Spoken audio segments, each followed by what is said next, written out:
These are legs 3 to 7 on my hitchhiking challenge from Scotland to Hong Kong as I blasted through 5 countries in 5 days.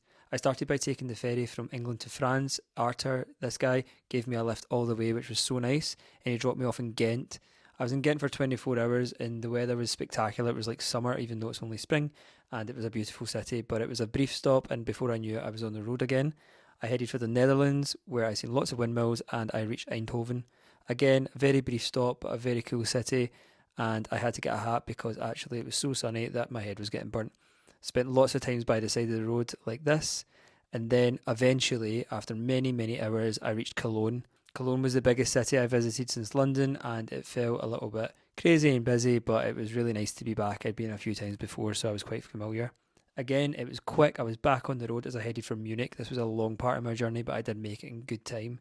Munich is a beautiful city, and I'd never been before, and I was excited to visit. But again, it was a very brief stop. Although I did find time to walk around the city and take in all the amazing architecture. Bavaria feels like a very different place to the rest of Germany, I found, and the beer halls and the beer gardens were amazing. I managed to fit in a little tiny pint.